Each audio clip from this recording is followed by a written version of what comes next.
अस्सलाम वालेकुम दोस्तों, उम्मीद करता हूँ आप सब खैरियत से होंगे।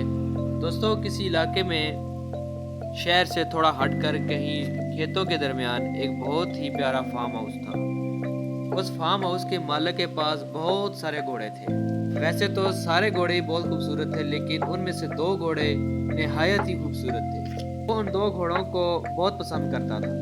वो दो घोड़े उसकी पसंदीदा होने की वजह से उसने अपने फार्म हाउस में उन दो घोड़ों को बिल्कुल आज़ादाना तौर पर छोड़ा हुआ था। वो अपनी मर्जी से घूमते फिरते रहते थे उस फार्म हाउस में।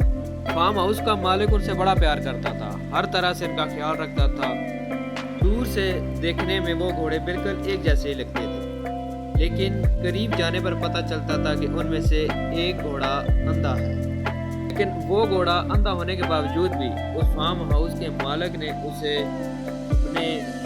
उससे निकाला नहीं था, बल्कि वो मालिक उस घोड़े का भी बिल्कुल उसी तरह ख्याल रखता था जैसे बाकी घोड़ों का रखता था, कि इस घोड़े का वो उन दूसरे घोड़ों से भी कुछ ज़्यादा ख्याल रखता था, इस पर दूसरे घोड़ों से ज़्यादा तवज्जो देता था। लेकिन अगर कोई थोड़ा और ध्यान देता तो इससे ये भी पता चलता मालिक ने दूसरे घोड़े के गले में एक घंटी बांध रखी है। वो घंटी दर हकीकत उस अंधे घोड़े की मदद के लिए थी।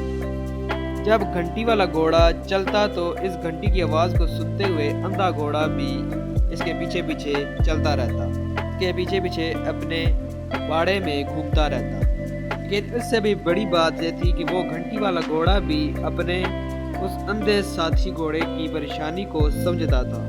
वो घंटी वाला घोड़ा भी उस अंधे घोड़े का बहुत ख्याल रखता था। वो घोड़ा जब भी किसी तरफ चलता तो इसकी तरफ बार बार मुड़कर देखता रहता था कि वो घोड़ा पीछे आ रहा है या नहीं, वो अंधा घोड़ा कहीं रास्ता तो नहीं भटक गया या ज़्यादा पीछे तो नहीं रह गया।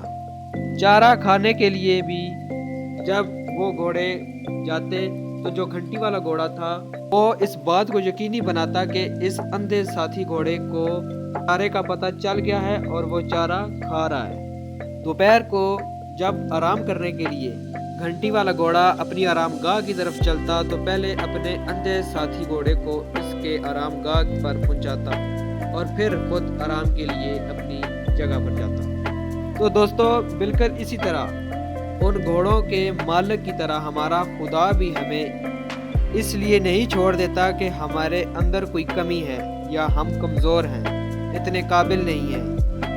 वो खुदा ताला हमें इस दुनिया से निकाल नहीं देता, बल्कि वो खुदा भी हमारा उसी तरह ख्याल रखता है जैसे बाकी इंसानों का रखता है।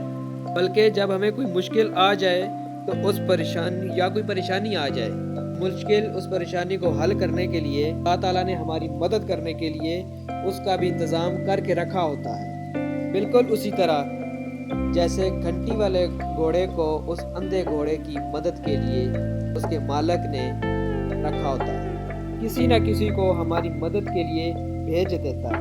रब ताला ने इस दुनिया में दो तरह के लोग पैदा किए होते हैं। बाज़ दफ़ा तो हम इसी अंधे घोड़े की तरह होते हैं जो खुदा ताला की तरफ से बंधी हुई घंटियों की मदद से अपनी मुश्किलों का हल पाते हैं। खुदा ताला हमारी मदद करने के लिए किसी न किसी को हमारे लिए भेजता रहता है। उस रब ताला ने किसी न किसी की वो जिम्मेदारी लगाई होती है। और बाज़ दफ़ा हम उस घंटी वाले घोड़े की तरह होते हैं जो अपने गले में बंधी हुई घंटी की मदद से दूसरों के काम आते हैं, दूसरों की मदद करते हैं, दूसरों को रास्ता दिखाते हैं। इसलिए दोस्तों, जब भी ज़िंदगी में मुश्किल या परेशानी आ जाए या जब कभी हालात आपके काबू से बाहर होने लगे, तो दोस्तों, सबसे बढ़कर अपने खुदा पर भरोसा रखना, अपने मालिक पर हमेशा यकीन रखना और उसी से ही आस उम्मीद रखना। उस खुदा ताला से कभी भी नाउम्मीद ना होना। वो ज़रूर तुम्हारी मदद के लिए, तुम्हें रास्ता दिखाने के लिए किसी न किसी को ज़रूर भेजेगा, ठीक उसी घंटी वाले घोड़े की तरह। याद रखना कि वो खुदा ताला तुम्हें भूला हरगिज़ नहीं है। रब ताला ने तुम्हें नज़रअंदाज नहीं कर दिया, तुम हमेशा उसकी नज़र में हो। रब ताला तुमसे बहुत प्यार करता है, तुम्हें कभी अकेला नहीं छोड़ेगा। और इस बात पर अपना कामिल यकीन रखना کہ وہ تمہاری مدد ضرور کرے گا۔ امید کرتا ہوں آپ کو میری یہ بات سمجھ آئی ہوگی۔ میری یہ چھوٹی سی کوشش آپ کی زندگی میں کچھ بدلاؤ ضرور لائے گی۔ جن دوستوں نے میرا یہ یوٹیوب چینل سبسکرائب نہیں کیا وہ سبسکرائب کر لیں اور ساتھ میں بنے بیل کے آئیکن کو لازمی پریس کریں تاکہ میری ہر نئی آنے والی ویڈیو اب تک بر وقت پہنچے۔ اپنا بہت سارا خیال رکھیے گا دوستو، ملتے ہیں اپنی اگلی نئی ویڈیو میں، تب تک کے لیے اللہ حافظ۔